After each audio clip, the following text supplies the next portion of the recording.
Ladies and gentlemen, your eyes are not deceive you. Young Baca is back in the building, and this is another episode of the Flow Show. But there's some controversy in the championship. I am Quincy Jones Go, Brian Andrew, and of course Young Baca. You guys want to clear the air, get this out the way? I mean, you know, our 15 subscribers want to know who's taking home the $2 championship from Elimination Chamber. I want to say two things really quick. Number one, we have a lot more than 15 subscriers because on the podcast side of things, we average about 100 listens. I'm talking YouTube. Okay, well, I'll show you the numbers. Yeah, every okay. YPP podcast averages about 100 to 175 listens. So the wrestling episode flow is on the lower side, but it is still about 100 viewers every single episode. That's very impressive. So we got to go to our market. But that's the great thing about a thing like the Young Baca Productions podcast network, because you have so much different shows that are cross promoted. You know what I'm saying? Somebody could listen to a show that we did in Vegas, and then the Flow show could just come up, and they just might just talk. Yeah, I saw you did the morning routine. Yeah, man, it was honestly. No, honestly I like their format. Yeah, I've heard them. Awesome. I heard them do their stuff before, and then I saw you guys with the picture. I was like, oh, that's a good look because So do you feel like your listeners are listening to your shit, and then all of a sudden the wrestling one comes on, they're like, "What the fuck is this?" and turn it up, but it still counts as a listen. Well, no, because for it to count as a listen, you need to listen to it at least with a podcast for at least 10 minutes for it to count as a listen. That's cool. So if it pops on for 2 minutes and you change it, doesn't count as a listen. To be honest, maybe they get through this wrestling shit, and then they'll talk about some hip hop, and then we don't. He's like, Baca said 10 minutes, and I can get this tattoo. Yeah. So I think I that's impressive, to be honest, just because coming from when I was starting to dive into like podcast stuff, I mean, there's certain numbers and demos and all that shit you have to look up, the research. But the one thing, like, you're like, who's watching something or listening to something for 10 minutes uninterrupted? So if that's what they're doing, yeah, that's what's up. I'm not tripping because it's hard to get someone to sit down and watch something for a minute on Instagram. Man, but you know what I mean? Yeah. I'm pretty damn popular. You know what I'm saying? So you're a celebrity. Yeah, I'm a celebrity. I have a platform. I think we discussed this.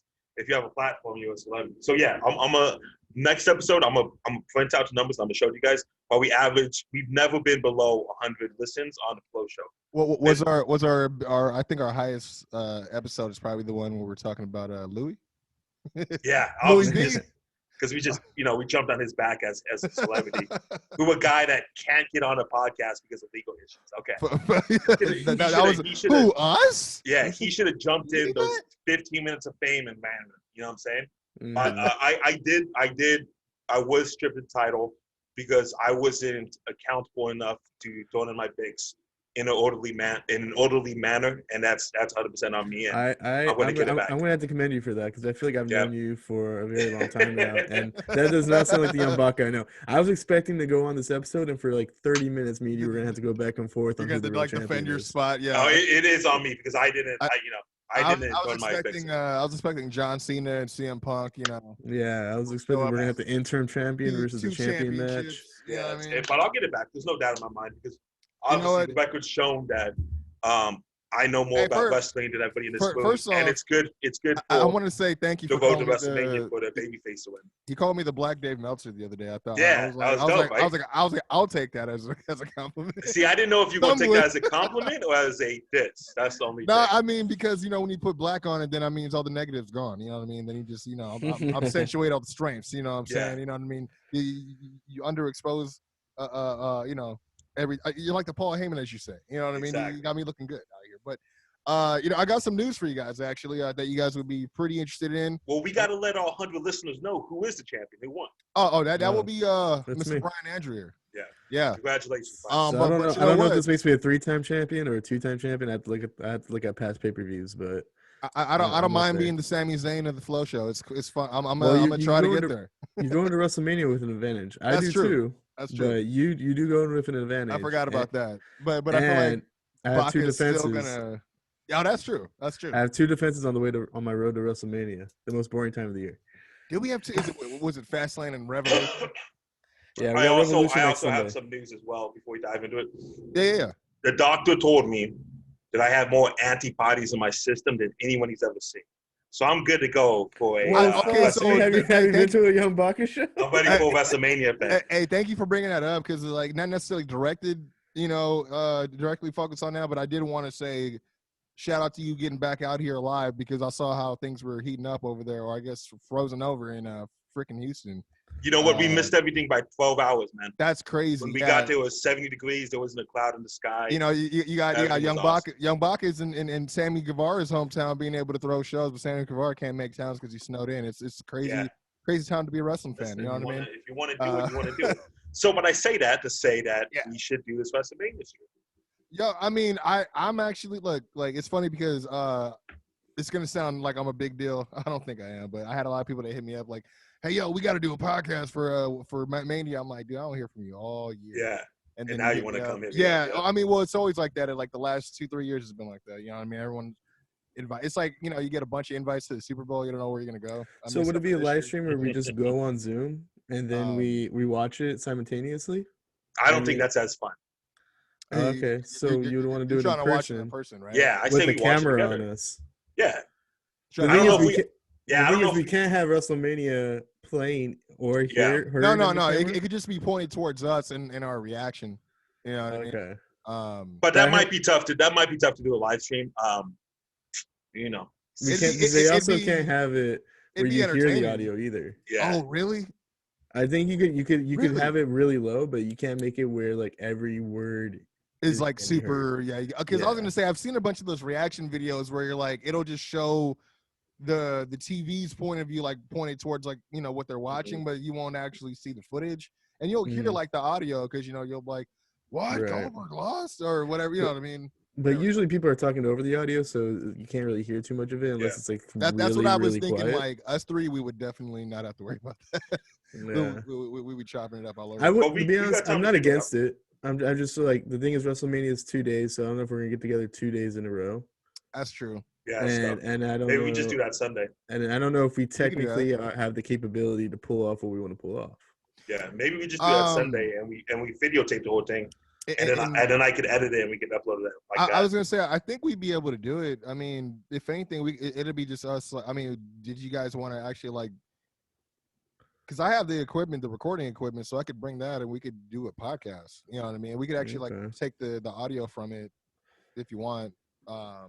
I mean, we could do a number of different things. What day is it? It's like the 17th or some shit, right? I think, was it April 17th? Is that what it is?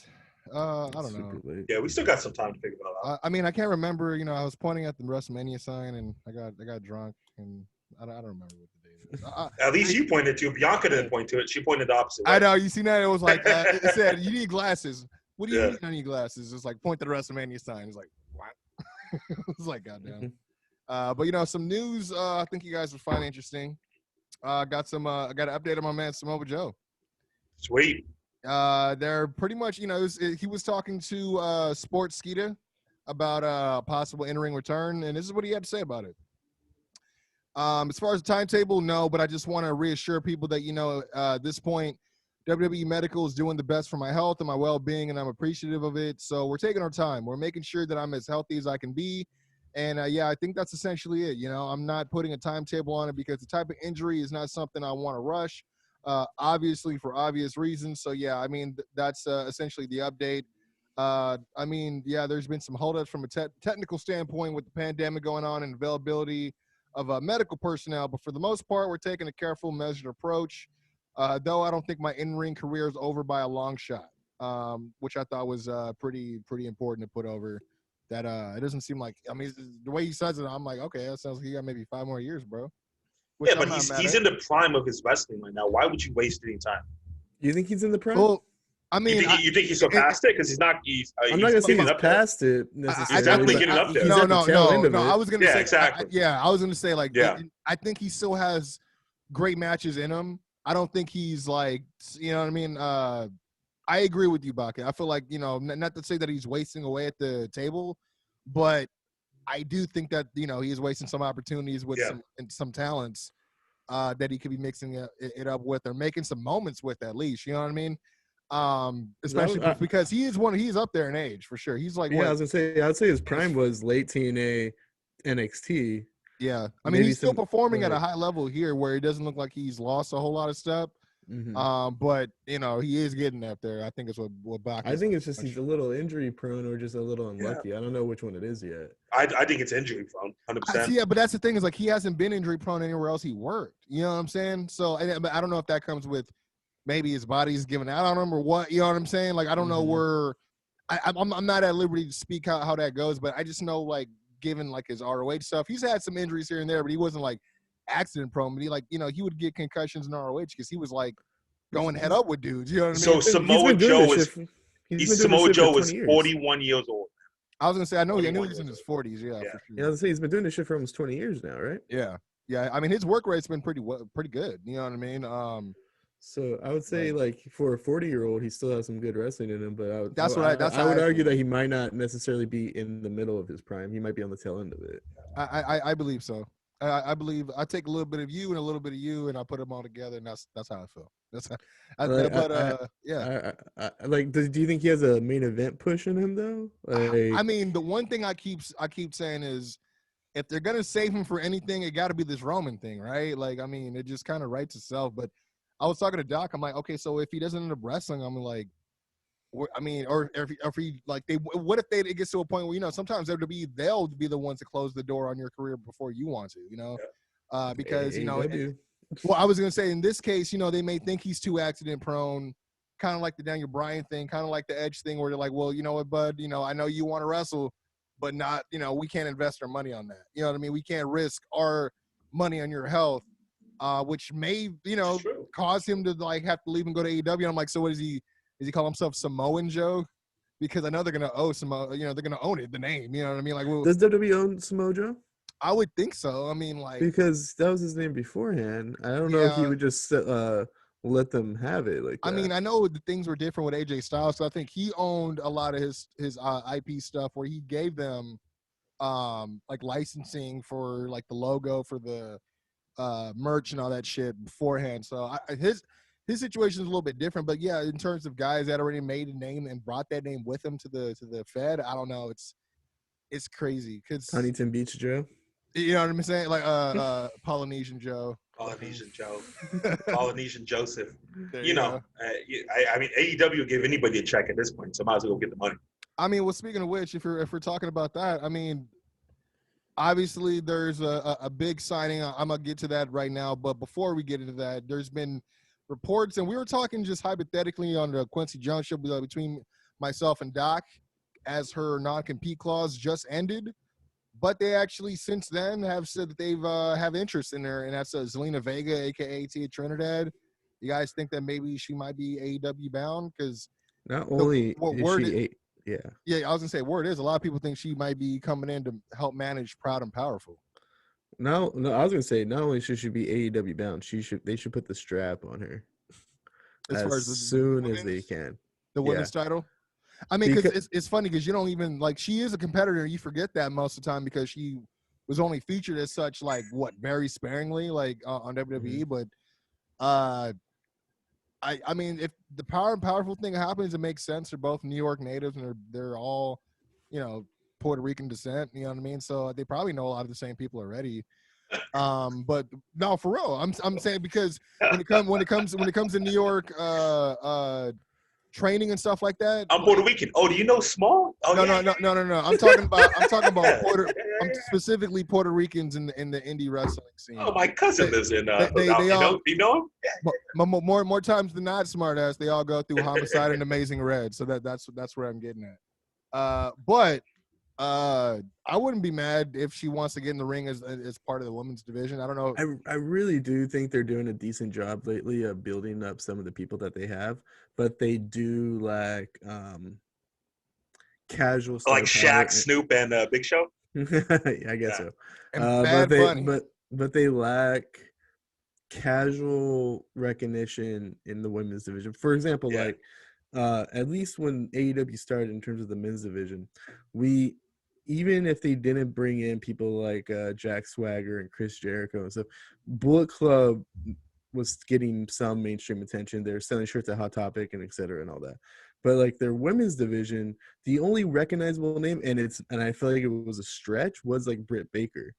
And then I feel like they didn't, and then Awesome Kong for like the small stretch she had there.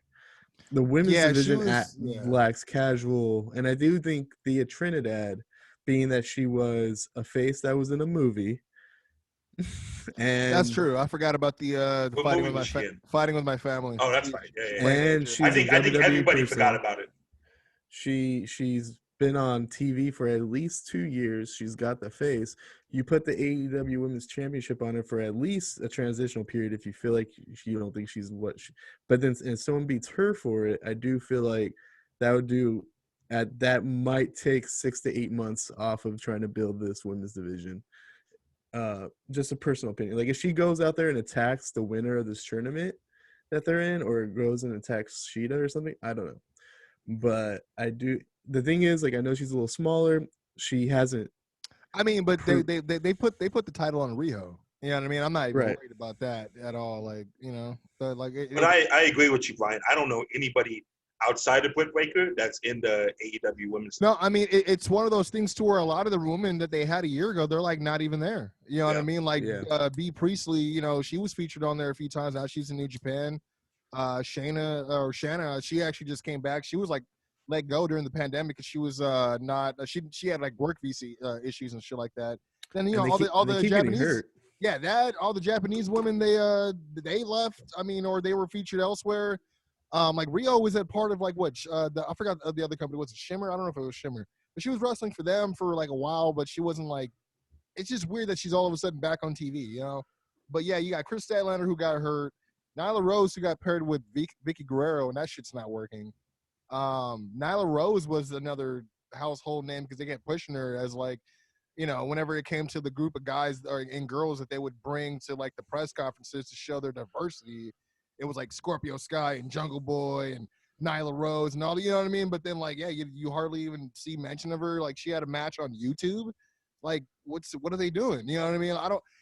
They're not doing their women's division any favors. But then like, yeah, to what you're saying, you got Tia who's coming in, who is already kind of be making waves off the Vince McMahon third party thing, right? And you know, they've already made fun of it multiple times on AEW. So I could see him doing some. But yeah, I don't know. Will she be the needle? Like you know, no. I mean, you know, for the women's division, no. I think it'll help.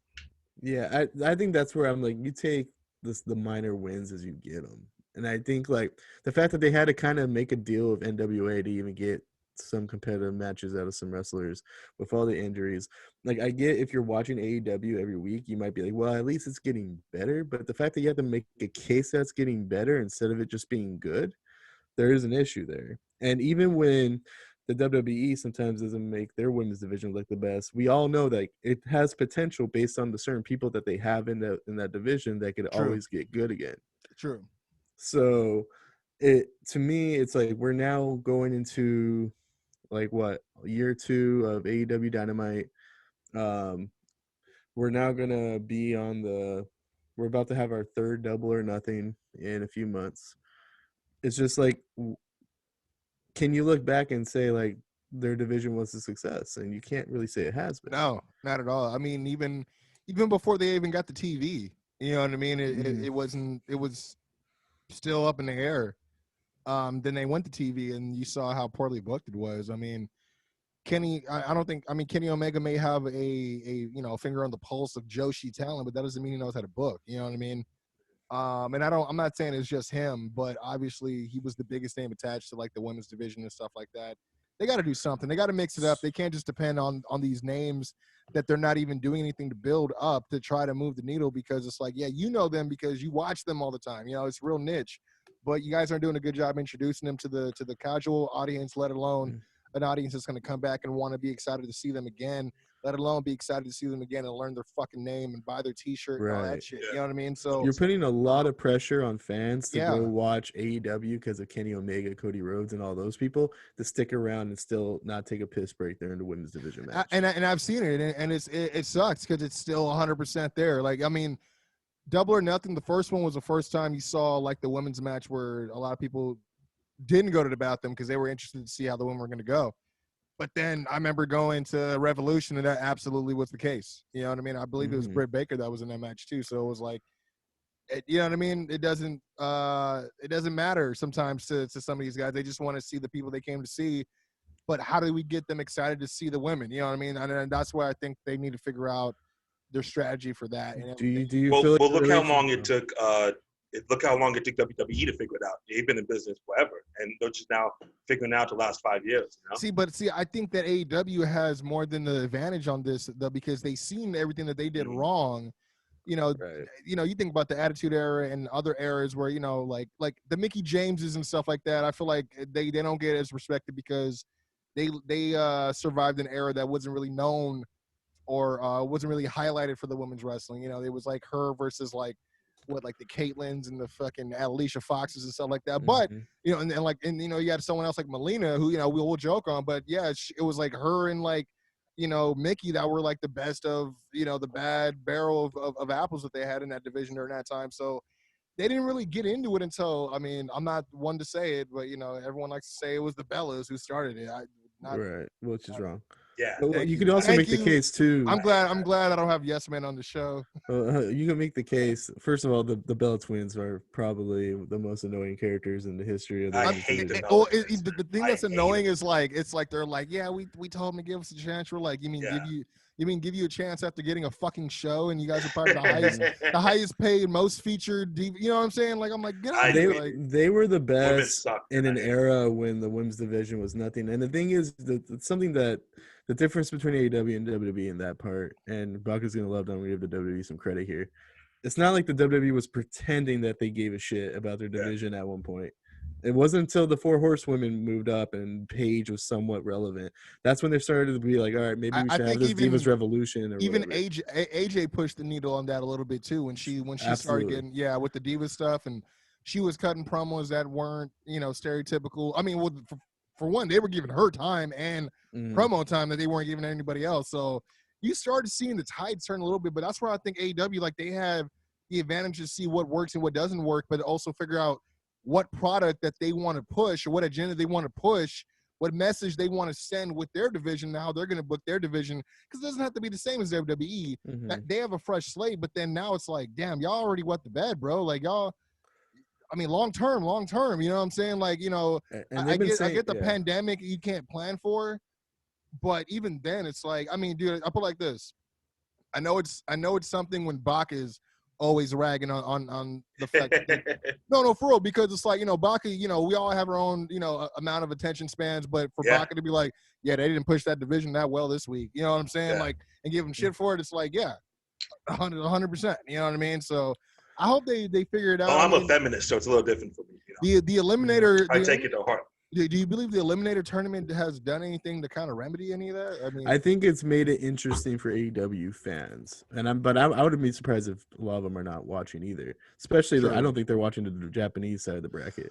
I don't think so either, and the fact that a lot of it's still on YouTube as well. I mean, I'm sure they're getting maybe some crossover from like the AEW Dark viewers, but I don't know. Why couldn't they start this earlier and have 2 matches a day on AEW? Don't do the Japanese side, just do an 8-woman tournament instead, or something like that on the American side. Have it on TV every week, and then have this either, if you run out of time before Revolution, you either have the semis and the finals on Revolution, and that gives it stakes. I see. So have the U.S. bracket finals and the Japanese bracket finals, and then the winner of those two on the same night. Yeah, or like I said, just squash the Japanese bracket if you feel like. I don't mind if it's on YouTube. If they want, they can say Japanese brackets on YouTube, American brackets on TV, but the American bracket should entirely be on like TV. On programming, right? Like, as far as being highlighted. I feel the same, because it was like there were certain matches where they're like, oh yeah, you can watch Nyla Rose versus like Anna Jay or whoever it was on YouTube. I'm like, why would she? I'm like, dude, Nyla Rose is an attraction that you guys purposely have signed to your women's division, yet you're keeping her on YouTube. Well, some people just watch YouTube. Like, I've been watching YouTube for the last 9 hours today, man. Well, I mean, you know what? I could. Yeah, YouTube is a valid way to get content. I agree. I'll say I've been underestimating the amount of people going to YouTube, especially now that they're like forced to be inside and be on the internet all day. it's one thing to be on your phone and check shit out, but like I think most wrestling fans have been inside before the pandemic started.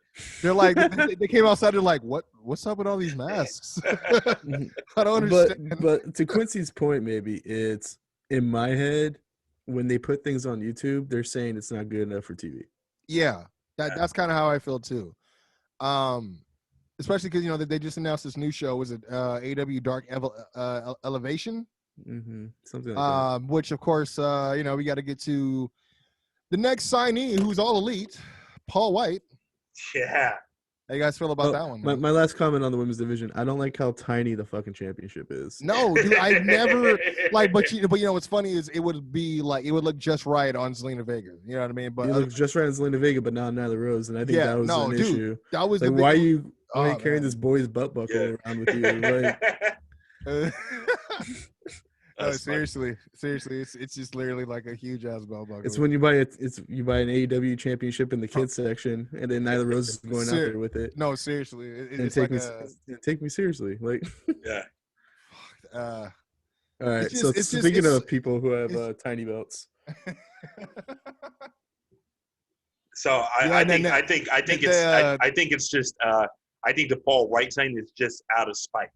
Just, hey, we can take your veterans for a little bit of cash. And I think Paul Wight should have been a little bit more loyal because I think WWE's been hooking his babyface heel ass up for a long ass time. Well, let me read you the circumstances that led to this because seems more like this is Paul Wight seeking them out. PW Insider loyalty says that WWE and Wight were unable to come to terms on a new deal financially, and said that his final contract with the company expired last month, days after he made an appearance being verbally bullied by Randy Orton on Raw Legends Night. I know you guys remember that one.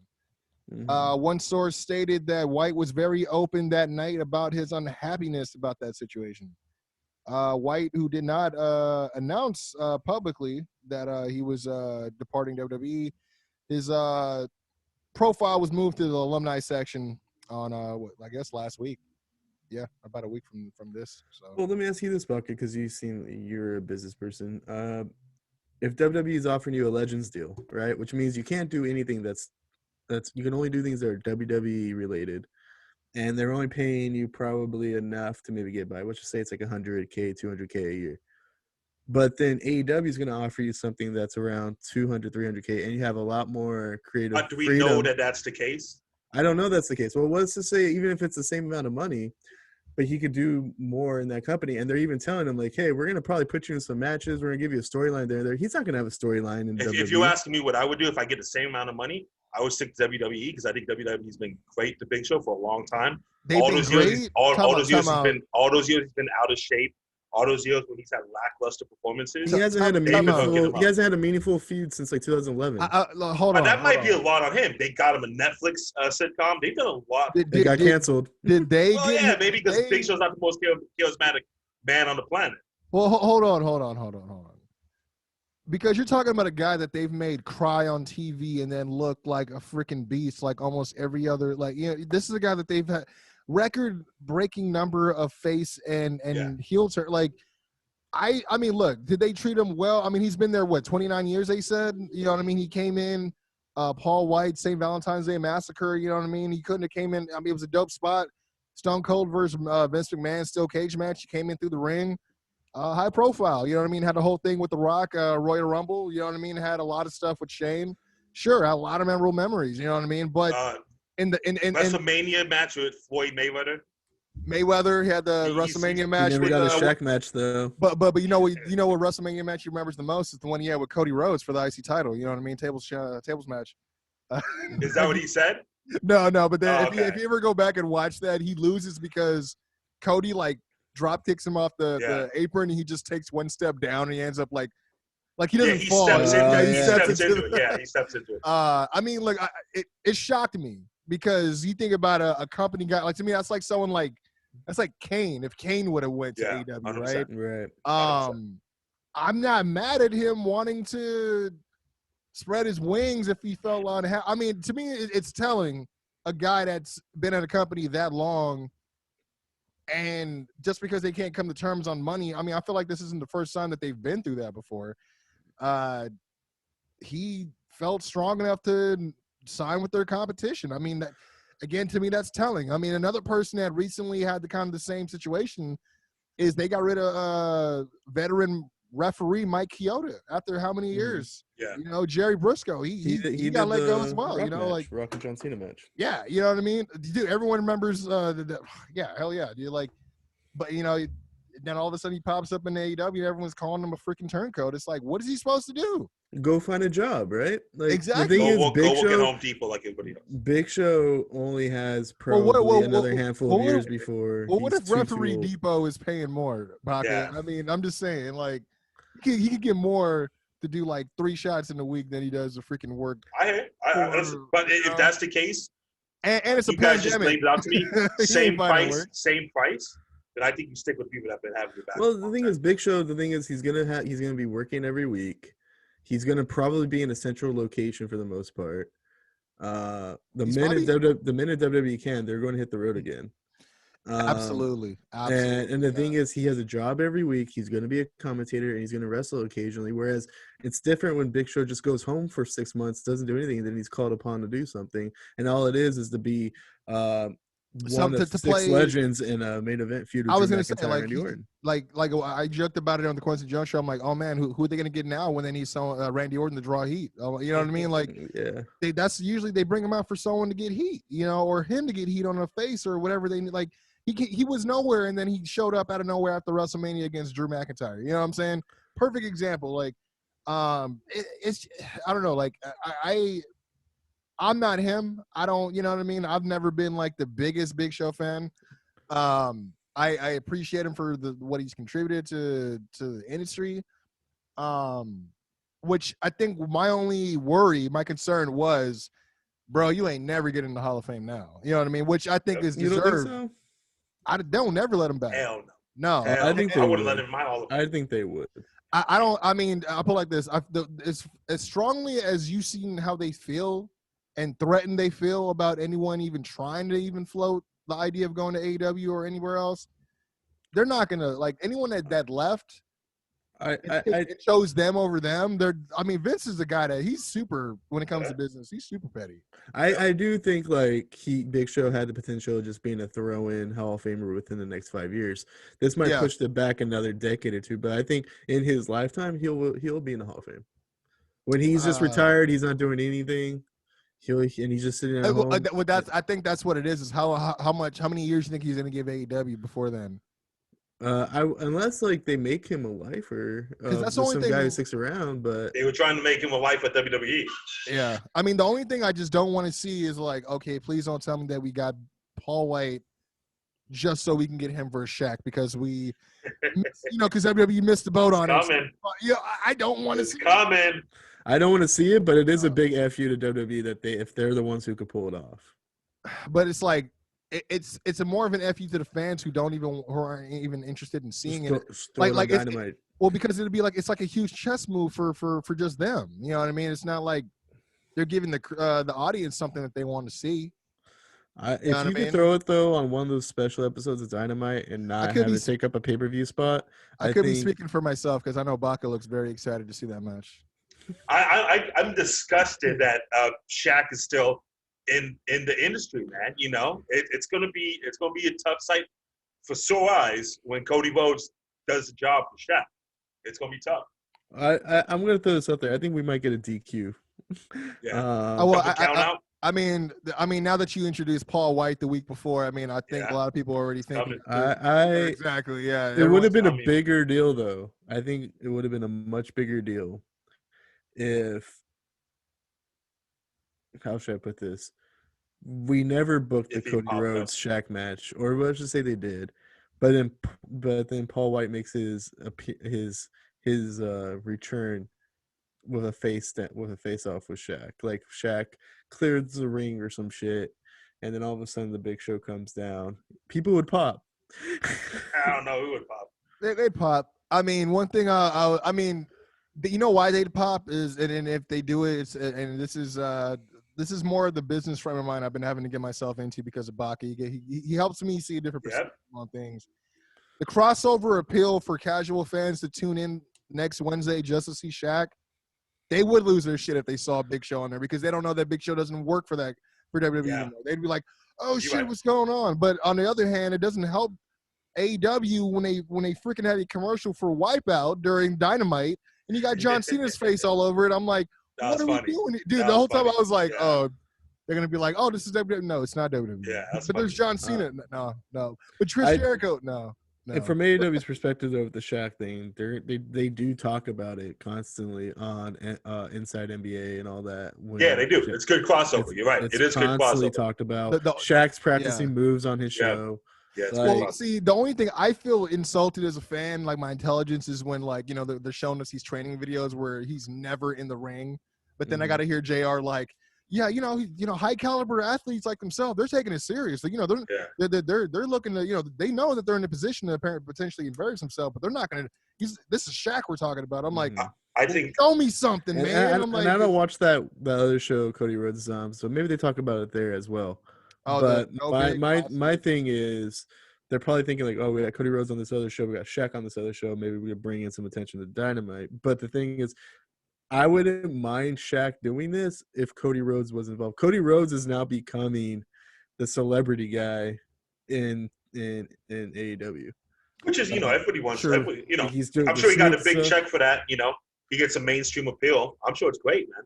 I just, in my opinion, I'm just like one of those people. You want him to say a purist. Speaking of people in their prime, this is Cody Rhodes' prime. Yeah. That's where it gets tricky though, because it's like stay the organic course that made stay underground, baby. Or go stay underground, you sell out, or go mainstream that helps out the exposure. Which that's gonna split the crowd. Well, I'll admit though, out of everybody in the circle, I prefer Cody over Kenny and the Bucks and all that. I ain't gonna lie, my favorite is Hangman. I don't know.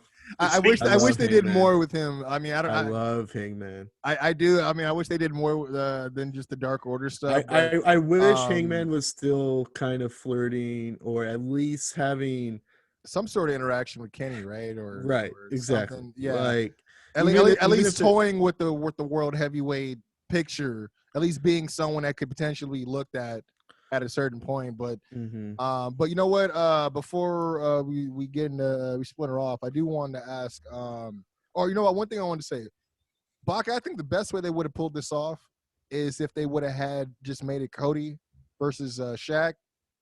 Not even introduce Cargill at all until maybe she could have came out during that match to like manhandle Brandy if she wasn't pregnant. You know, so many ifs and hypotheticals. And I think it'll be better for the show if she manhandles her while she is pregnant. Well, see, but I was thinking, I don't know, I may be dated on my reference here, but I can't remember the exact match, but I remember it was Triple H against Goldust. And, you know, Triple H was rolling with Chyna. Goldust was rolling with Marlena. And then when Chyna came out, you know, everyone was like, who the fuck is this? You know, the ninth wonder of the world thing was running wild. You know, this is before the surgery and all that. Or, you know, she was just looking like straight like beasting. She had a jawline like this. Yeah, no, straight up, bro. You know what I'm saying? Like, I'm like, man, is she chewing gum? What's going on? But I remember she grabbed Marlena and just started like shaking her. You know what I mean? And I remember it was just impressive looking. And I'm like, they could have done something like that with to introduce Jade Cargill without, you know, overexposing her low promo skills, and you know all they do is keep showing her playing basketball in the gym with Shaq. You know what I mean? It's just like I don't have a whole lot of high expectations. I just know it's going to be a spectacle. I don't even want to do I don't even want to do predictions for it, to be honest. I love that it's on Dynamite though. But I was nervous it's going to be a revolution. A lot of people are nervous that it's on Dynamite because it's going to be live. So they're like, fuck. Everyone, it's like almost everyone's watching. You still have a 3-second delay, though. It's live, but you still have a 3-second delay. Yeah, but everyone's like, I feel like a lot of people are watching it to see it go up in smoke. You know what I mean? Everybody's. But let it go up in smoke then. Like, it's just 10 minutes of AEW history at that point. Let us hope it's only 10 minutes. Let us hope. Like, the entrance is going to be 10 minutes alone, man. I do think like they got Shaq walk. I was gonna say they got to put Shaq in the HBK harness. I do enjoy that it's like they're not ruining the integrity of Revolution, and if anything, it's just gonna bring ratings to Dynamite. So that's the whole point of it, right? Would Revolution be like their WrestleMania? I wouldn't think so, right? Well, I think Double or Nothing is WrestleMania. No, I think All Out's the WrestleMania. I'm sorry, All Out. Yeah, all true. Out, The reason I bring that up is like, like you said, it didn't ruin Revolution. I'm like, yeah, that kind of would have been their first like celebrity kind of like outing, as a company. I mean, they did the what's the name of the guy who did not Flash, Green Arrow. Yeah, Steve. I can't remember the guy's name, but he had the whole vigilante shirt and all that shit. I don't know his name, but I got his Bullet Club T-shirt. I was about to say, I think you're the reason why I remember. I seen the word the other day, but like they tried that at All In, right, which was cool. But like, yeah, this is like kind of their first like little celebrity outing. I mean, you got WWE every WrestleMania, they got somebody like Snooki or some shit. But yeah, I'm getting back to some takes too. Yeah. On AEW pay-per-views. I enjoy that there's only 4. I would make the case All Out is probably their WrestleMania. Double or Nothing, I would make the case it's kind of like the Royal Rumble because that's that leads up to the WrestleMania. Yeah, they have that whole casino battle royal thing. And then Revolution and Full Gear are probably a flip flop between SummerSlam and Survivor Series or something. But I have a feeling they're still trying to pull out their that Blood and Guts is supposed to be like their Survivor Series at one point. I don't know when, but I mean, obviously they had it planned. They can't do it right now, but this is a take I have because it's a soft take, but it's still a take that I get very kind of frustrated with. Is I enjoy number 1 contender matches on pay-per-views, and I'm glad AEW does them. I get a little annoyed that WWE doesn't really do them anymore. It makes them feel important, right? But since the pay-per-views are super stretched out, it kind of bums me out that every number 1 contender match on the pay-per-view is just going to lead to a Dynamite match in a few weeks and not a proper big pay-per-view event. Oh, you mean in terms of getting their championship match on? Yeah. Because it doesn't make it seem as big. Yeah, because like they're not going to stretch it out 3 months. Yeah, that's true. Yeah, that's true. I mean, they have a few special events like the beach break and stuff like that, but they don't have enough where. Yeah, it would benefit them to be able to. Like Brian Cage last year did it on Fight for the Fallen or something. But you know what though? I'm not gonna lie. I'm not mad at it in the terms of the fact that you don't rarely see WWE Championship matches on WWE TV anymore either. I mean, they used to have those all the time. I mean, remember freaking watching Monday Night Raw? You're like, oh, it's the Undertaker and The Rock taking on Stone Cold and Mankind. You're like, oh shit's stat. You know what I mean? Okay, that's the main event. Shit don't feel like that no more. So it's like. Mankind won the championship on a Raw. You know what I mean? And that was a big ass freaking deal. Like Vince told Shayna, you don't do wrestling on TV. You used to save it for the pay-per-view, right? Yeah, that's true. Very true. But at least in AEW, you're gonna get a championship match halfway between pay-per-views. Now that I think about it, Kenny Omega beat Moxley on a Dynamite. Right. Yeah. So. And I believe he's defending it at Revolution, right? They didn't do a defense on TV. Yeah, right? it's a exploding barbed wire death match.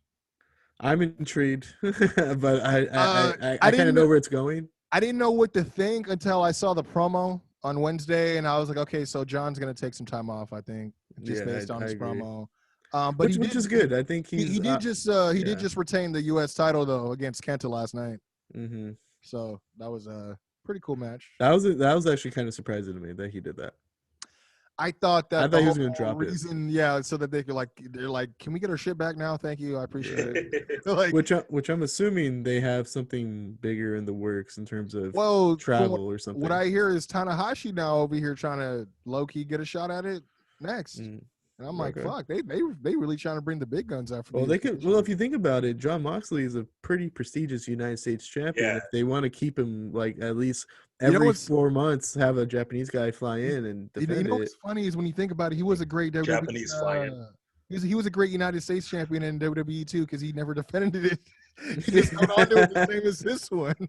He had like a long ass reign. He never defended it. He just had it on his shoulder while he did which is kind of the same thing that happened this time. That's hilarious. We're not going to talk about the Miz being the new heavyweight champion. No, we were going to bring it. I think it's great, man. I don't mind it at all. I think it's a transition, though. I think let me get this. It's actually really smart, in my opinion, to do it the way they did it. I wasn't mad at it. A lot of people were like up in arms. I'm like, bro, like it's conversations I saw like 10 years ago when he first won it. You know what I mean? I'm like, bro, he's definitely deserved it. I mean, there's no question he's a first ballot Hall of Fame, right? Oh, absolutely. Yeah. I don't. But the thing is, they're always going to find someone randomly more important. I feel like.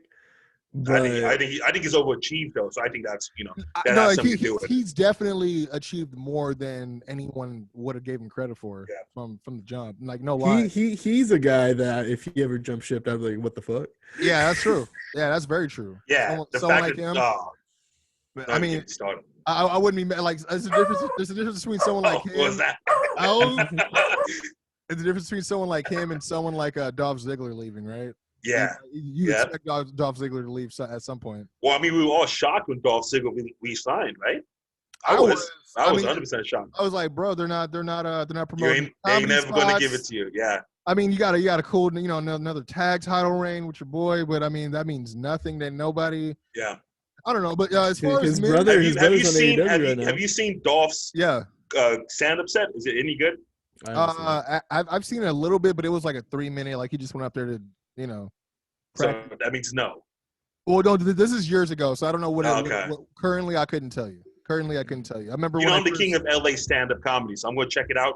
Next week, I'll come back and report of how I feel about it. On a scale looking of 1 for a show, dude. So I would love to book for a show. Are you like the hip hop Ari Shaffir? Is that Yeah, man. No, I've nothing to do with Ari Shaffir. I'm about to say, don't. I was like, Ari Shaffir doesn't get mentioned in the Young Baca household. Meek Mill no longer gets played. No, you guys are gonna laugh, but I just put my mom onto that news the other day, and I was letting her know. I'm like, so. I have no idea what you guys are talking about. So this is what I was like, Mom. This is what a choppa is.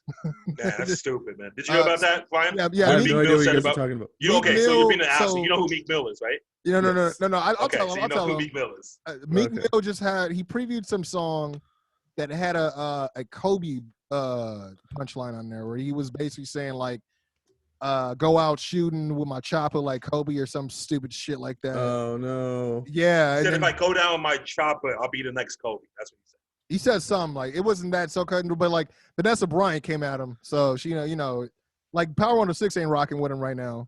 Is that what they said? Yeah, that's how I found out the news. You know what? I'm really proud of Power 106 that they said something. Yeah. No, bro. They were like, they were calling him out. They were like, so he probably thought that was just a fire ass line, and then everyone's like, bro, please don't do that. But they called him out. They were like, I bet you. I'm proud of Power 106. because they dropped the phone number, like, call in, let us know what you think. And I'll tell you what, I bet you Meek Mill ain't gonna call up here and tell us what he thinks. I was like, damn. I'm not gonna lie, I did not know any of that. Yeah, this was like last week, I think, right? Or like a week before that. Yeah, and he said he apologized to Vanessa Bryant. Of course. In private, but at the same time, he needs to reassess his circle, because you got a bunch of yes men that ain't gonna tell you that. I mean, bro, if I know Crazy K, K's crazy. But if he didn't run through through some sort of filter, I'm like, yo, bro, I don't know if this is the best idea. I get where you're coming from, but Yeah, and I love Meek Mill, man. I really did love Meek Mill and his style, but they're not going to understand the intention. Yeah, I mean, because I'm like, look, I get the need. Look, I used to be a punchline rapper as well. You try to be as unique as you can. You try to make people rewind it. I get that shit, but it's like, bro, you make people turn that shit off, bro. Yeah. But speaking of celebrities, even though they don't, get into wrestling. I think we didn't talk about the Miz. No, I'm gonna talk about the Miz, but I figured we'd save the Elimination Chamber talk for the very end. But you guys here, real quick, I knew that I had to bring this up for Baca, because he loves these celebrity guys. Finn Balor put out a tweet, and it was a action figure of Conor McGregor, an action figure of himself, with an action figure of Triple H in the middle of him. And then Conor McGregor responds, say, "No more Mr. Nice Guy." And then Triple H responds to that saying, "Just say when." So, I mean, there you go. I wouldn't mind if they made that the NXT Championship match at WrestleMania. I would love that. Conor could talk, a way to get Conor NXT could talk. over. Bro, have you seen Conor's Vinnie Mac walk? He watches wrestling. Oh, he loves it. Yeah, they all watch. Remember That's Michael way back to and forth get from the Roman Reigns a little NXT bit? brand over on TV. You have an Irishman versus Irishman championship match at WrestleMania. Find some bullshit way to get it just DQ'd or no contest. So Becky Lynch comes out in a mask, and no one knows it's her. Yeah. And it's for Irish pride. No, would it be cool? Like, is it too much if the hot take is, how about we keep him out of NXT and just keep him on NXT UK? Did you guys see that? That would be really What does cool. it say? Him versus Walter? Mia Khalifa. It's all elite, baby. Woo! First of all, she ain't. I'm a big fan, man. There's nothing about her that's elite except for her sports knowledge. I'll tell you that right now. She's a horrible person. she's a horrible person. Anyways, why is she a horrible person? Because of the things she says, or the things she does. The thing she's another one of those people that misuses say stuff just to get us shocked, right? Misuses her following and her platform to say something poorly uneducated and spreads that shit. And in my case, I take it personal because she's just talking shit about wrestling. So everyone's like, "Oh hell yeah, she got tits. Yeah, whatever she said. Yeah, we fucking hate it." Like, it's just goddamn. Anyways, the Miz is the champ. I figured it's worth bringing up because am I crazy or is Bobby Lashley slowly becoming a face? I don't know if he's a face. You can't. But you gotta admit though, like the way I think we want him to be a face. Me and you. No. But the way he was booked against Braun Strowman, did you see that shit? Mm-hmm. Bro, he just ran over that dude. But if he's facing Drew, Drew's not going to go heel. He's not going to be. Unless Drew's not going to be in the match. Yeah. And it's going to be Brock Lesnar. I honestly been waiting. I honestly think that they may be. I don't think Drew may be in this match. I don't know. Oh, I'm excited. They could if they really wanted to. And I'm not going to lie to you about this. This would give me this would be a good pop. You just write Drew off TV. Say he took a beating that was really bad. He's not booked for WrestleMania. I mean, he wasn't. You get Brock versus Bobby. Yeah. Bobby goes over Brock, and then Drew hits Bobby with the Claymore at the end of Mania, night 1 or 2. Either that, or unless they're gonna have him do that at Fastlane. I would just keep Drew off TV. I know. I don't. I'm not arguing with you. I'm just saying. You know them. Like to set something. Like sometimes they're just so transparent, bro. Like that's the only thing that makes it kind of not fun. They're not gonna book Drew for an entire year just to keep him off TV, right? So they wouldn't do that. They're not. And the last time they really did something like that was I could think of was like WCW with Sting. Like they would just only show him in the Raptors, but not really like do anything. He was like for months he wasn't doing shit. It would be cool though if they just did Drew versus Bobby at Fastlane. Dude, I would love that. I mean, to me, I'd love it better than Strowman versus Bobby, because Strowman looked like a bitch on Raw. Anyways, what was his excuse? Well, that idea sucks, and you suck, and this sucks, and everything sucks. And it's just I champion. Braun, that was a great impression, Brian. Braun rules. People suck. Like it's just. Bro, you guys did. Shane doesn't let me. That was even better. That's gonna be the clip that I post on Instagram. I'm excited. That was great. Get these hands. Like that's it. Like it's just. Right, you guys do want me to be champion. Why doesn't your dad like me? Why won't he push me? Like, oh my God. I've been here like 5 times in the last 6 months. Where's my championship? No lie. He's probably like, I got a little bit of trauma, guys. Are we gonna pull the trigger or what?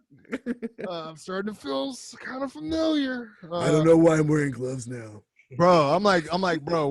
Are you the guy? Like, are you shoveling the coal into the fucking the train? What are you doing? I don't fucking know.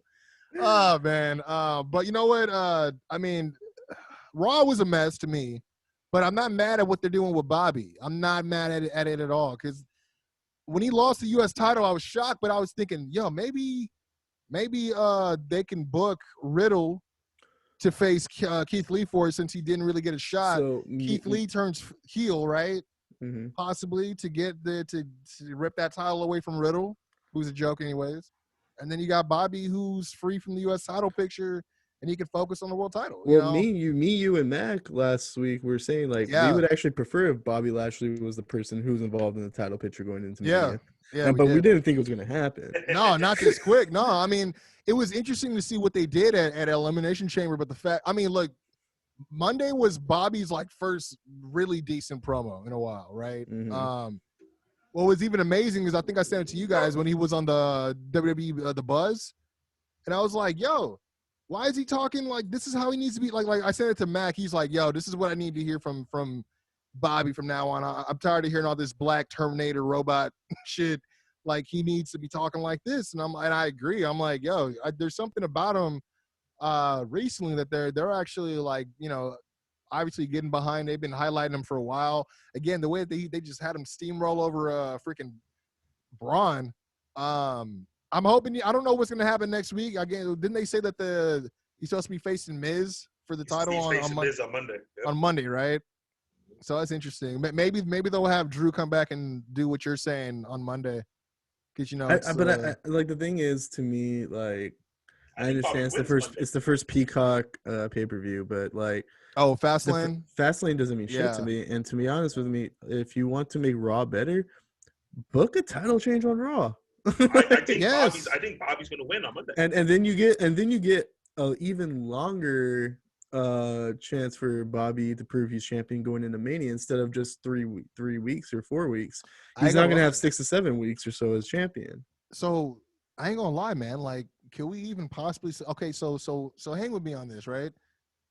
We could even see some other shit go on because obviously they've been teasing Edge and Daniel Bryan as well on SmackDown. Yeah. What if that ends up happening? You got, you know, Daniel Bryan, who I don't know if he's the guy we've been talking about that, who's going to beat Roman, and he takes the title against Edge because, you know, he already challenged the Universal Champion. What if we get Roman versus Bobby for the WWE Championship? Like Roman uses some of his pull to go to Raw, and you know, because he's always saying no one tells him what he does, you know, what he can do, and all this other shit. I mean, Well, no, I think Edge and Roman are set in stone at this point. Yeah, everything that's happened. I mean, if anything, we're gonna get a triple threat match if they really want to add Daniel in there. Yeah, but most likely it's gonna be a one-on-one match. To be honest, I don't know. I think Daniel's gonna be at Fastlane. Yeah, I think Daniel should be. I think he just said something about a steel cage match next week to try to get another shot or something like that on SmackDown. So we'll see. We'll see which way they go. But I guess this is to me fantasy booking just because I'm like, if Bobby comes in as the WWE champ, he's going to be beasting. And I wouldn't mind seeing him take on someone like a Roman Reigns, you know, especially the form that he is now. You know what I mean? Mm-hmm. Sidebar, I'm really sad that Jey Uso didn't win the Elimination Chamber because I just really wanted to see that whole thing play out. Right, me too. I just wanted to see how they were going to go. Elimination Chamber was a good pay-per-view. It was pretty good. I liked the first match. The second one was okay. I think because that's a little bit of fatigue. It's a lot to add on 2 Elimination Chambers in that. I mean, the pacing was okay. It was just like, you know, you had to kind of sleep through the women's tag team match because, you know, no one really gave a fuck about that. I think everybody sleeps through the women's tag team match. I mean, it's not, you know, no disrespect to any of the women involved, but it's just like we know this is filler just so we can cool down to the next chamber match. You know what I mean? So I think they dropped the ball with that with the women's tag, man. With the women's tag team championship, they're just gonna do like a triple threat or a fatal 4-way tag match for the women's titles and just throw in Dakota and Gonzalez in that, and just say that's where they get their shot. And, well, even though they deserve a one-on-one shot. I think they're supposed to face them next Wednesday. Oh, is that really happening? Okay, I believe so. If not next Wednesday, it's the Wednesday after. But they actually had like an ad for it on NXT. Yeah. I really hope they just win the titles. Move those titles in NXT at least for a while until you build somebody else up on the main roster. I mean, right. I just don't want to see anyone like Casey fucking win them because no, they keep him hostage on NXT and eventually come up to the main roster every blue moon and just have a match. Like you don't even have to book it as like, oh, are these guys main roster people now? Like, just say Dakota and Gonzalez today are going to defend the titles against Lana and Naomi on Raw. These NXT, they're on NXT. They went over, they won, and then you're just going to see them on NXT again on Wednesday, and then you might not see them again. Like, you don't have to make it with their part. Of the storyline. Why not just give it to a true women's tag team? And just have them travel. I know things are different with COVID right now, but have them go to like an Evolution. And that's the thing is like that was the problem with it is like they made them like kind of brand exclusive, right? Yeah, it's stupid. But the thing is, it's like the championships themselves aren't brand exclusive. Mm-hmm. Like they were just made for, you know, because if they were brand exclusive, then like no such thing as brands. It's like right. Hey, no lie. I mean, well, let me get into that real quick. But yeah, because I was like, well, just because if it's on Raw doesn't mean there isn't any tag teams available to try to fight for it on SmackDown. But that's how they did it when it was Bayley and Sasha most of the time. They didn't really. They had a visit at NXT, but it was like real quick. You know what I mean? They didn't really go anywhere with it. But you know, it's funny you say the whole brand thing because I was thinking, I'm like, I listen to a lot of Cornette. I listen to a lot of Bruce. Bruce. Well, Butcher. I like that's poison. No. Let me rephrase. I like to listen to the old stories. Yeah. I like to listen to the when things were like. I'll listen to like back when they had drugs and knives and guns. You know, when everybody was tough and nobody was SAWFT soft. You know what I'm saying? No, like real talk. Like it's funny because you know, I used to watch for certain moments and I'm like, oh yeah, I forgot Cornette was there. So he would talk about what went into certain decisions and shit like that. Same thing with Bruce Pritchard. I listen to Bruce Pritchard too. Me too. I really enjoy him. So yeah, but so when I was listening to them the other day, I was like, it's crazy that they're talking about the big belt and who would wrestle for the belt back in the day, and these motherfuckers got 2 belts now.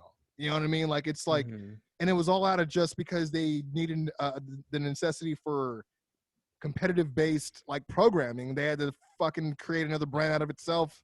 Like it kind of doesn't even make sense at this point to still keep 2 belts, right? Well, I felt like the 2 belts was going to be because they had 2 different pay-per-views, but they don't have 2 different pay-per-views anymore. No, so you could have Roman Reigns or Drew McIntyre, whoever's your champion, travel between both shows and then have a challenger from that show. I think it would make things way more exciting, especially on one show. If you only have a limited number of faces or heels, but you have a multitude of them on the other show, then it's like, yeah, if they're able to go back and forth, it would spice things up for sure. And then every blue moon, you could have the triple threat match where there's a guy from Raw, there's a guy from SmackDown, and the champion in the match. And then the champion goes back to whichever brand he was exclusive to once he loses. Yeah, I wouldn't be mad at that. It's just I just feel like, in my opinion, that's gonna lead to like the Raw guy, the Raw challenger, showing up on SmackDown every week because it is kind of like what the negative thing I guess might happen is if the Raw guy doesn't show up on SmackDown, then I feel like there's going to be pointless things that happen on SmackDown. But I think you just need to get creative. Like let's just say Roman's champion on SmackDown. There's a Raw guy that wants the title, so Roman shows up on Raw. The Raw guy is feuding with him on Raw, and then Roman's on SmackDown again. The Raw guy can't show up on SmackDown, but you can still get creative. Like Jey Uso could start shit with other people. It depends. If he starts this feud in the beginning of another quarter, then you know he might be that quarterly invitational shit, right? Then he could just throw right in. But no, yeah, I wouldn't be mad at that because especially when you put it into the effect, like what's going to stop someone on Monday to like name drop Roman Reigns if he feels a certain way? Like Roman's not going to go see him. You know what I mean? He's not going to go and like tell him to keep his name out of his mouth or whatever. But one thing I want to get into before we get out of here, I wanted to bring up. Mark is still stuck in traffic. I mean, he didn't make it. I mean, it's just say that he didn't make it. I mean, I was even gonna bring it up. I ain't gonna be here. I was like, I can't keep up kayfabe on that one. Yeah. I mean, what do you guys think about Apollo Crews? Did you guys catch SmackDown? Yo, the Nigerian Prince. He said he's a real African American. How'd you guys feel? I think it's time for WWE just to cut the losses with Apollo. They tried everything, it's just not working, man. I'm interested to see where Did you like it? Like I'll put it like this. I'm like interested to give it 3 weeks. I'll give it 3 weeks to see where it goes if they're going to continue featuring him. But the reason why I'm interested mostly is because I'm trying to figure out if they're going to lace in that conversation he had that one time backstage with Roman. You know what I mean? Because they showed that and it was like, why even show this and not even go back to it? Like it was just, it was super weird. I mean, I'm interested to see if they're going to do anything with that. I'm not mad at what they've been doing between him and Big E, but I couldn't, as soon as I saw him with the scarf or whatever it was, I was like, yo, why is it, I'm getting MJF vibes right now with the scarf right now. But I do think his work over the last, so we saw hints of it last year against the Hurt Business and right before the Hurt Business a little bit. We were like, oh, Apollo has more range than we thought, right? He had a U.S. Apollo title got reign. shit. He got a U.S. title reign, bro. Like we're like, yeah, it's like we're like, I'm still not there, but I at least they're doing something right. He's a very athletic person, and then now I feel like the last month or two, we've been like, well, so this is getting better, but we still don't trust the WWE to follow through. It's more about the WWE than it is Apollo. And I do feel like it would be really cool if he did take the strap off Big E, and then the Roman's like, all right, man, we made a deal too. and you have to now, and he wants him to lay down for Jey Uso. Oh shit! And he's like, I'm not gonna lay down for Jey Uso, and it's not really a heel turn necessarily, but you start to see more of a badass Apollo Crews who's he's looking out for himself. I could see him in a suit if he has that title. I could see him dressing more like trying to be royalty. It's gonna be my boy Brian when Apollo gets that W. the thing that makes this thing really good. Remember who was with you, Apollo? Yep. Yeah. The thing that makes this really good though is we like Big E as well, and we don't want to see Big E lose, but we also want to see Apollo succeed. Iron sharpens iron. I don't want to see Apollo succeed. I've given up on Apollo 2 years ago. I'm done investing my time. Let me ask: was it the accent? Was that what did it for you? He's done a great job of covering up his accent for the last 5 years on the main roster, right? Right. Yeah. If that's, I mean, he's the greatest actor on the roster. Wait, didn't he used to have a Jamaican accent? Oh no, not yeah. It gave me Kofi vibes. Like I'm like, I like how he said. I'll tell you like how my ancestors would have said it. Yep. But it's different if he actually would have came in with that like actual like accent as a heel in a suit trying to be royalty. It would be gold. The way, I mean, if they could write it for him, you know what I mean, in a way that it would come off supernatural for him. I mean, he could be the Nigerian prince and say, "You didn't get my email?" It's some stupid, you know. No, but like, yeah, I don't know. It seems like they're picking the latest time to try to go all in with Apollo at a time that people can care less, for you to right? come back with an accent like that, you need to go away for a long time. Yeah. You can't be on TV 1 week. See, that would be one way and then be back on Monday night speaking another way. That would be a better presentation of say that he went away to go back. Since he's talking about I went back to my roots. Yeah. I mean, there was no code restrictions going back to his roots. Yeah, I know, right? He's like, no, I stayed with my mother and father in Florida. Like, you know, like just stayed there for like a month. You know what I mean? Like I mean, because he could give off. I mean, I don't know. Like my thing is, if you think you're giving off Killmonger vibes, you're not. That's not what I want to see from you. I could see them tiptoeing a little bit on the Black Panther type of like presentation. But that's the thing. So what you're telling me is Vince just saw Black Panther for the first time about a week ago, right? He's like, holy shit. I really hope we get a second one with the same actors. He's like, get Stanley on the phone. Like, no, we can't. I'm sorry. Well, why? Why not? Like, yeah, Vince doesn't even watch movies, bro. Can you imagine being? He doesn't have time for that shit. To be Vince McMahon and being told about Scarface, like that's insane. You would think that'd be a movie you'd go see. But yeah, that's all I had to ask y'all about, man. Because as far as like things that happened this week, obviously, Bad Bunny still, he's still the 24/7 champ. I think we can rest. I'm getting this vibe that Vince thinks trunks are a babyface thing, and then so he's giving Apollo the long. That's tights. True. Look at Dolph Ziggler did that. Yeah, the long tights. They kind of make him look like Bobby Lashley. Yeah, and now it's just I don't know. Yeah, I don't know either.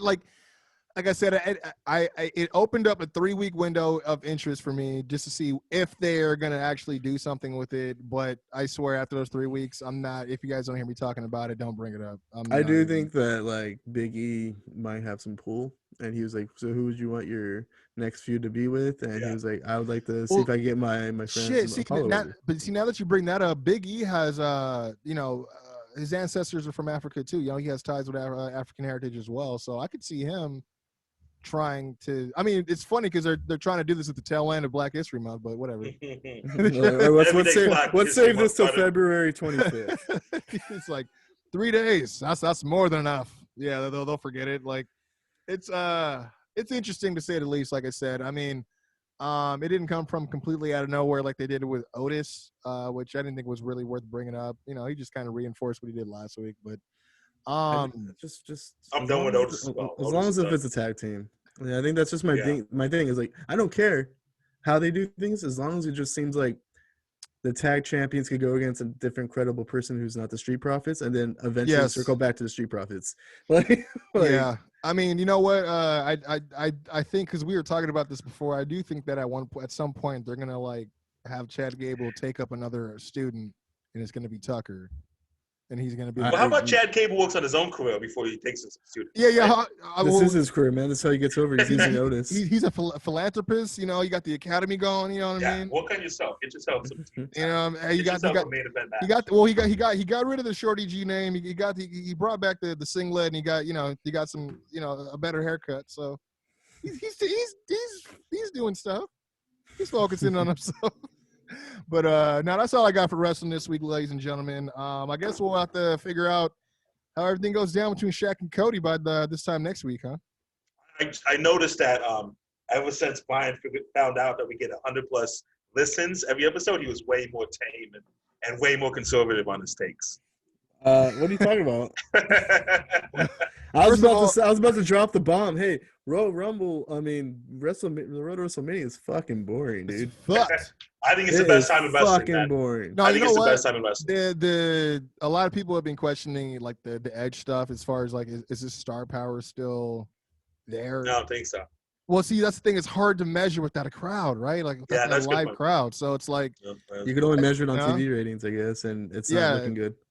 Well, you know what? No lie, they did get a 1.9 to all 3 hours this past Monday, which is way up from I think they had 1.2 last week. Not that I get into it, but I noticed. Obviously, new champ, Elimination Chamber fallout, so people were watching to figure out what was gonna happen. But I think more people would tune in if Bobby Lashley becomes champ. To be honest, I'm not gonna lie, man. I think so too. Even if people aren't watching, I think more people tune in if Brock becomes champion.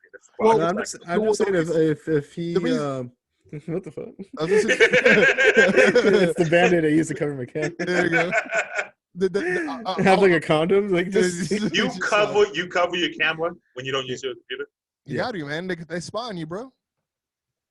You guys are crazy. This is the guy with the tattoos telling us we're crazy. Yeah, I understand. I think highly of yourself if you think the government's watching, right? I was like, you're like they're watching you. They're probably watching you in your shows. Yeah, I believe they're watching me. Yeah. They're like, damn it, this guy has no antibodies. And they're like, hey man, they're like, Brian just said the road to WrestleMania is pretty boring. So, I feel like after we get the Royal Rumble winner, we get several weeks of them choosing or not choosing. And then if they do choose, then we have a 3 to 3.5 month or 2.5 month or whatever of them pretending that they're pissed off at a champion while the champion still has to have these pointless championship feuds. I'll admit, Elimination Chamber did make things a little bit more interesting this year, but I would say going back to in previous years, it's the same shit every year, and then some of the other feuds they build are not that good in between. Well, I would argue that even with the way that they handle Elimination Chamber this year, it was kind of pointless when you're like, you have a championship, like you had the Money in the Bank get cashed in after one of them, and then like pretty much it was almost a Money in the Bank situation, but it was like Roman Reigns beating, like a lot of people, they're like, okay, so we had the Elimination Chamber match just for those both guys to fucking lose. Like it just sucked. But I don't know. I mean, it's not as intriguing as usual, but I think the expectations are already low just because we know. I mean, I remember how it was this time last year. We were still like, yo, what's going to happen with WrestleMania? Like, we were like actually panicking, we were just watching from, digitally. So it's like we didn't know how that presentation was going to be. Now that we kind of know that it's still the pandemic era, quote unquote, I think we know not to get too excited about certain things just because they're not going to waste certain surprises on no audience, you know what I mean? But then again, there could be surprises based on the fact that, like you said, it's gonna be their first set of pay-per-views on Peacock, you know what I mean? So who knows? I don't know. But I do know. Can't wait for the Office WWE cross. Oh hell yeah! But to answer your question, Baca, the reason why I think that Bobby Lashley might excite people, because that's something that people have actually been wanting to see for a while, is him get a shot at the title. Him be actual world title. I don't know if they have. But you know what? The reason why is because they think if he gets the world title, that would bring Brock back out. Yeah. And that's what I do think, just being real about it too. just in general, like a title change, even if you're not watching Raw, you might try to find a way to watch it. Like for example, if you're on the West Coast and you get the West Coast feed and you find out on Twitter that Bobby Lashley won, you might tune into the West Coast feed later that night and see how Bobby Lashley won. That might help the ratings or whatever, I do think they'll get a ratings boost if he wins. I mean, can we get a real quick 2.5 month, 2 month build towards Brock and Bobby? Yeah, I'm telling you, Bobby wins the championship. It's Monday. Brock comes back at the end. He comes back next week. Next week comes back. With or without Heyman? Without Heyman. It's gonna be interesting. Heyman can't have them both. Yeah, exactly. That's why. And then maybe after Mania, you have the Reigns, Brock Lesnar, Roman Reigns in the middle of everything. Oh, but an MVP Paul Heyman promo. Woo! Let's go. Yeah, that'd be. So I say we do bring Paul Heyman back, and you can even have Roman Reigns leading up to WrestleMania, getting pissed off at Paul Heyman, like, "Hey, why aren't you giving all your attention to me on SmackDown? Why are you on Raw helping Brock? Like, I'm the head of the table." Who you talking to? Yeah. And Paul Heyman's trying to play both sides without trying to piss off either one. The other thing that listen with the same girl. The same girl. Love of my life and your potential wife. Hey yo, I love you. I wish R. Kelly wasn't such a creep. Oh yeah, he makes some great music, man. R. Kelly makes great music, dude. I wish he wasn't such a creep. Oh man, but you know what? No lie, that'll be a good situation for Bobby because at least he has 3 other guys that can take some heat for him or beat up Brock if he needs to. You know what I mean? He got Cedric Alexander and Shelton Benjamin and shit. But then who knows if he were to acquire Keith Lee, that would make things real interesting if he was going up against Brock. So, but you know what, guys, that's the show. That's all I got, and then, man. Sheldon and Brock have history together too. You know, I don't know, man. He owes him receipt from last Royal Rumble. That's what he owes him. Real quick though. Oh yeah. If you're a betting person, most likely it's going to be Drew McIntyre versus Bobby Lashley. Would you have Bobby Lashley retain at Mania, or would you give Drew McIntyre his moment with fans? Which one do you think is more important? Is there going to be fans? There's going to be some fans. No, I'm sorry. Well, they just had. Sorry, Drew. But I mean, they just had 10,000 people at the Super Bowl at the same stadium that they're going to have WrestleMania. You know, I know that's because Jericho was there, so he showed up without his mask on, dude. Yep. The mask of Jericho. Put it on, man. I don't think there's any way that Drew McIntyre has a match of Mania for the World Championship. You don't think there's a chance? There's got to be a chance. They would have taken him off. They would have taken the belt off him. Well, the thing is, people would want Bobby Lashley to win for sure. I think they're trying to protect Drew McIntyre as a babyface here. Yeah, the other reason why I feel like they had to change is because what are they going to do? Money in the Bank is the first pay-per-view, I think, after WrestleMania. So it's like to use it. Yeah, that's why I feel like, because I know Brian floated the idea of just having The Miz just put it up again. But when you think about it, it wouldn't be a year to the day since he had it. He only got it in December or some shit. November. That would have been cool to have 2 Money in the Bank champions at once. Saying Miz is like, hey, it hasn't been a year since I won it.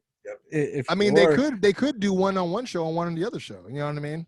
Right. To make I kind of miss that. Like I'll admit, like I kind of miss a Money in the Bank winner having it on 2 different shows because we're already considered that it's brand exclusive once somebody has it on their show anyways.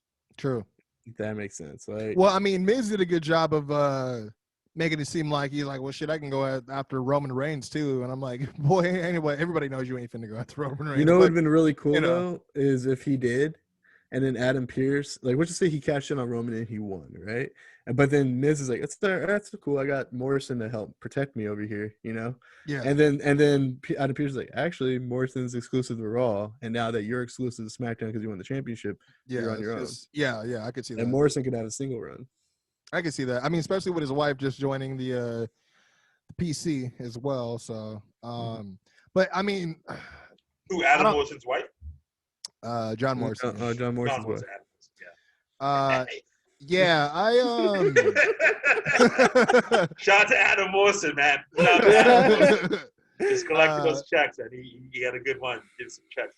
But yeah, I mean, I put it like this: if Drew does make it in the main event, I would hope that he would do business and allow Bobby his moment. You know what I mean?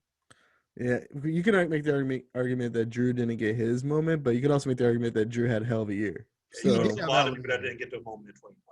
Yeah, I mean, graduates that didn't graduate. There's a lot of weddings that didn't happen. Yeah, no, 100%. I had so many friends that were supposed to leave the state to go start school and they couldn't. You know what I mean? And that's in the wider scope of things. But yeah, as far as like Drew had a very good year. No one can take that away from him, dude. Like he can still have a very good or get his WrestleMania moment down the line too. Like as long as they keep him fresh. So.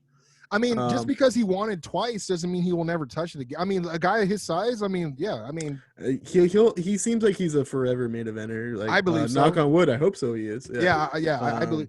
I mean, and you know, he seems like one of those guys also that if he were to get hurt for whatever reason, he'd have a great return. You know, they would promote the shit out of him returning. You know what I mean? And he's still super young too. He's only 35 years old. I was gonna say he's 35. Yeah, he has a lot of time ahead of him. Which I mean, 35 for the position he's in and the amount of years he's put in and where he's at just professionally, he's in good shape. He's doing great. Definitely good shape. He's everything that he was supposed to be. You know, absolutely. It took some bumps in the road, but he's finally realizing his potential. You know, I'm still repping for that 3MB reunion, but yeah, it's cool.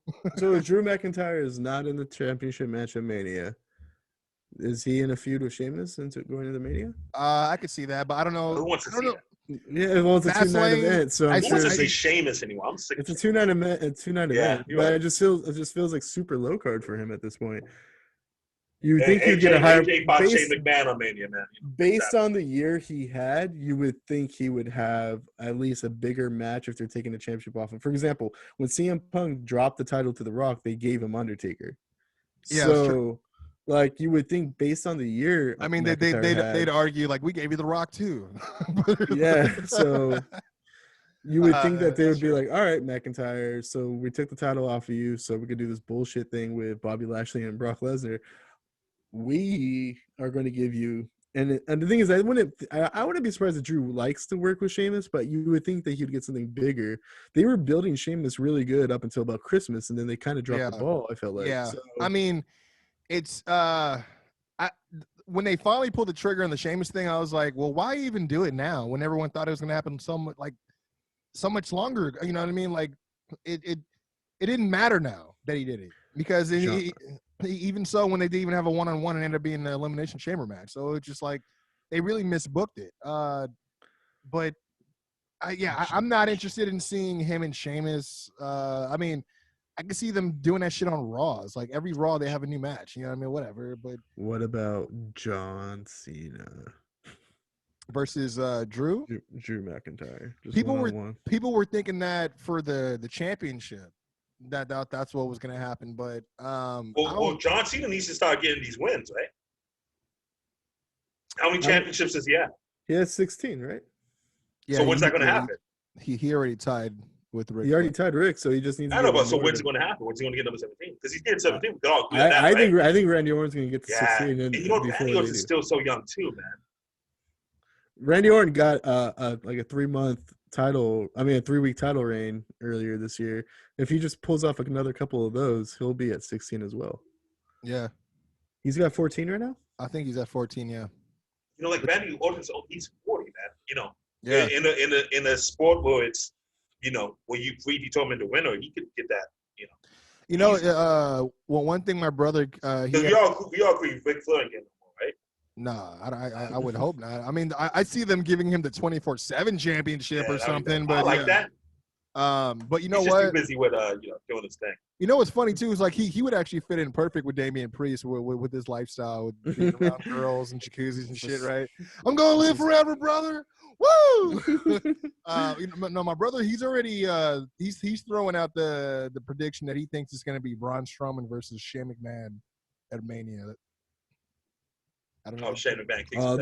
Those are two people I don't want to see anywhere near my wrestling ring at all. Well, see, and that's the thing is like he thinks just based on the interaction they had on Monday, he's like, dude, when I saw that, I was like, oh, they're gonna do that shit for Mania. I'm like, I guess that would check off Shane's what does he have, like 2 matches per year type shit. Braun Strowman has gotten hurt and come back, and even then, I've been like, man, I don't have no interest. Like I feel bad. I feel bad for him.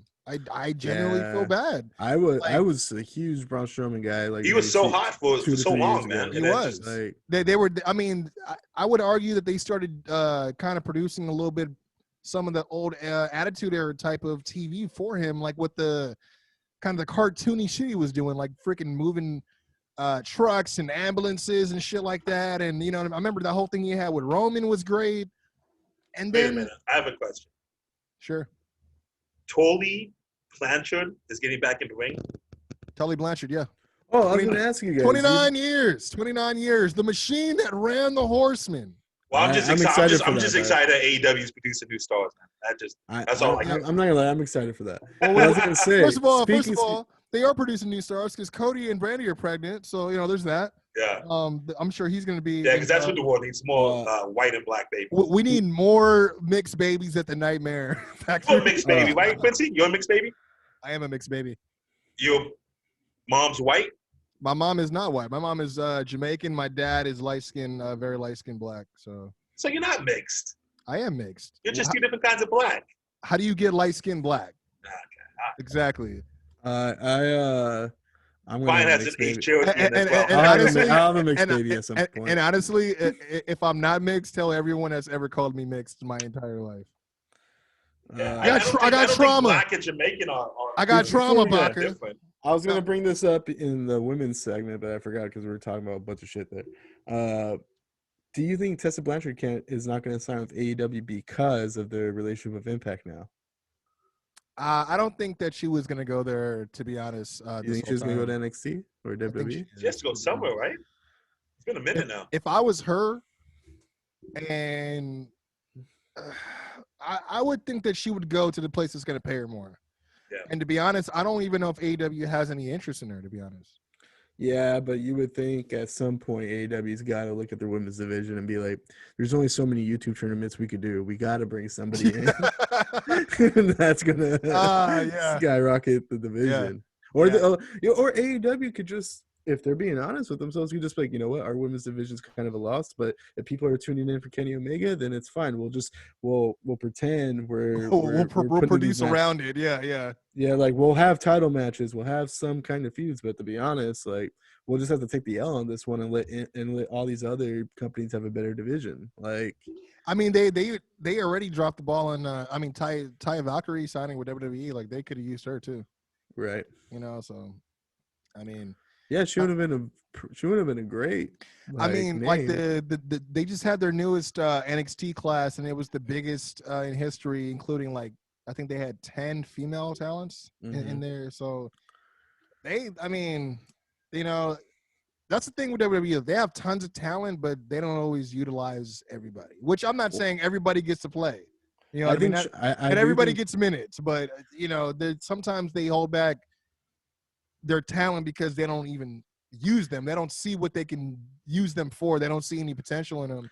I do think I think Triple H at least is realizing that he's like, all right, I'm going to bring in X amount of recruits, right?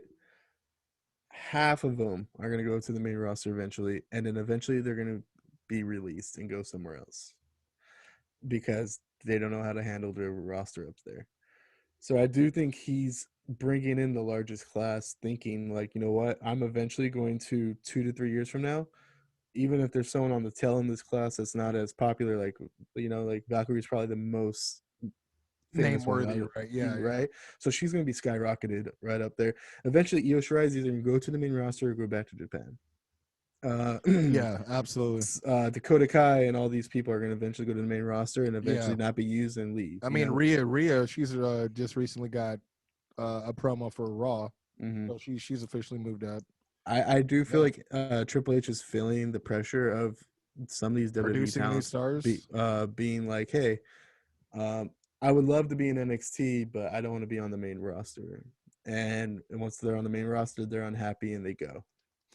Well, one thing that's being said backstage is with the arrival of Big Show in AEW, that several people supposedly are not afraid to be open about them wanting to work elsewhere and not wanting to accept deals.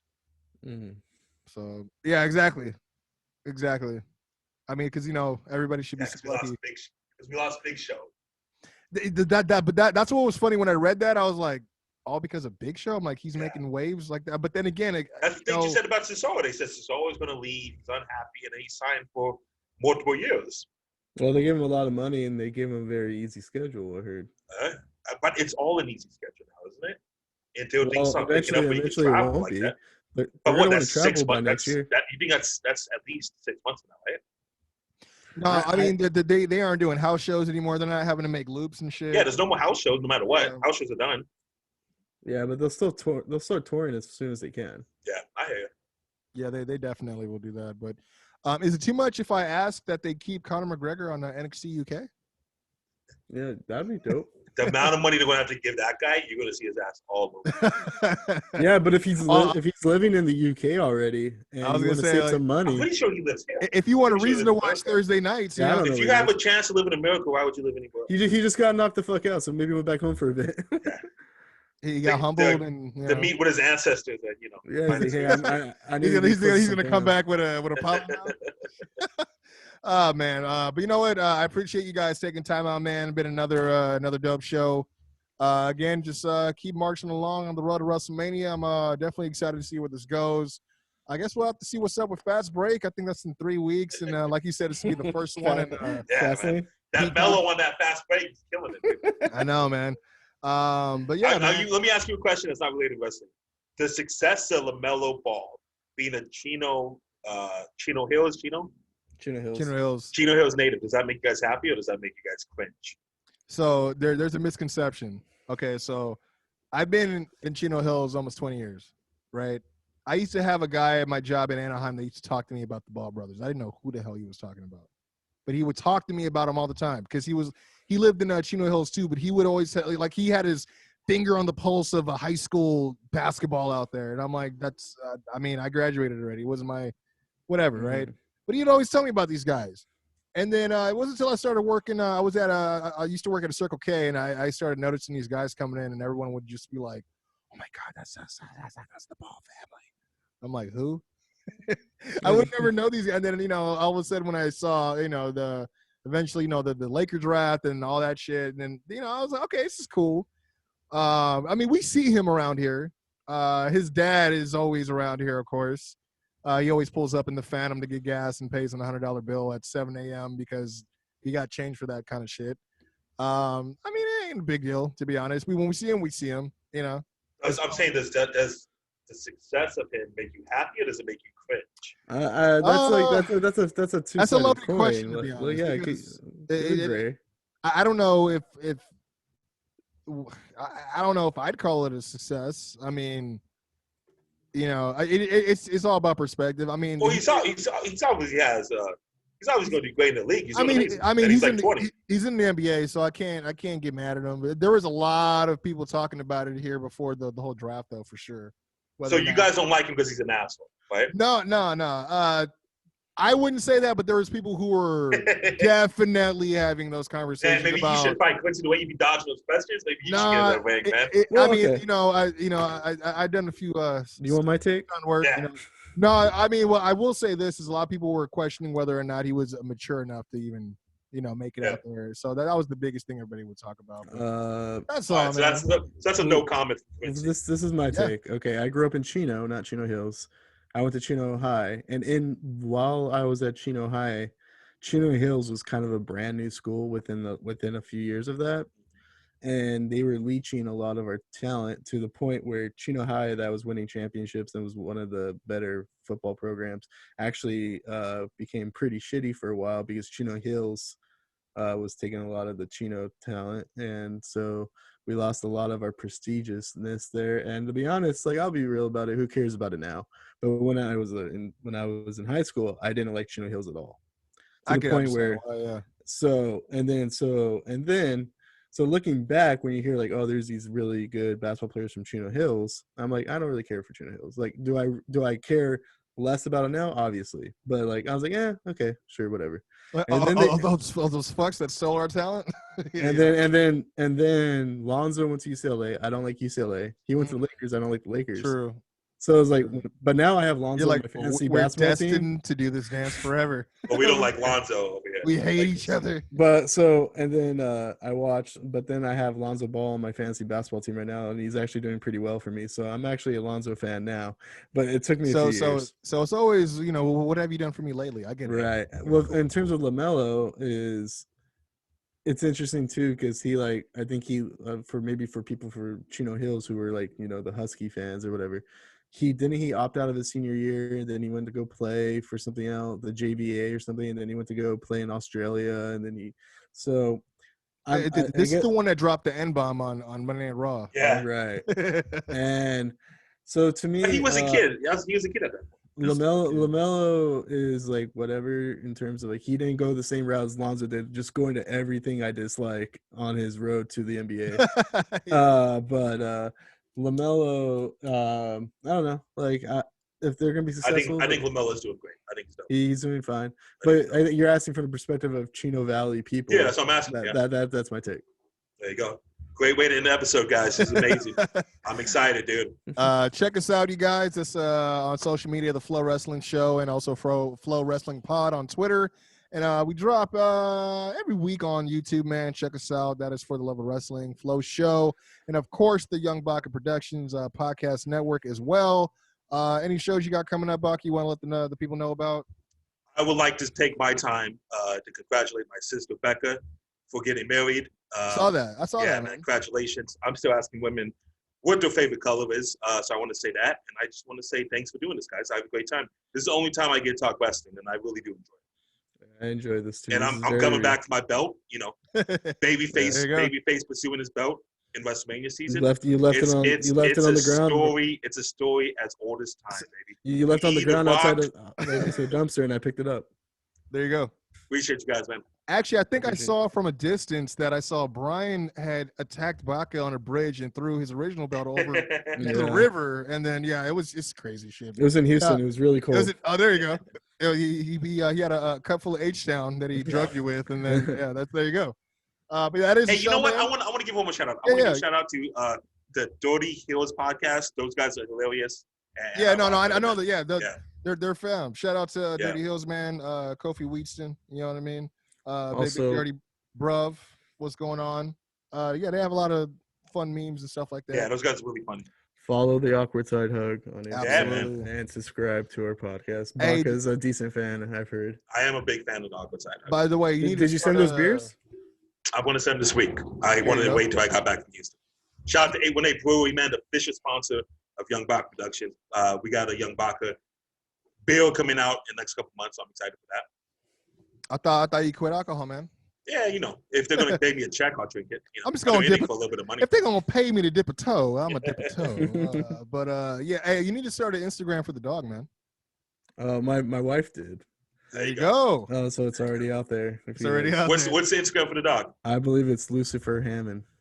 That's great. Love it. Jeez, you guys just spit it in God's face, huh? Feel free to follow us as Brian Andrew _ as well as at Young Baca and at Quincy Jones Go. This has been the Flow Show. Till next week, we out. Peace.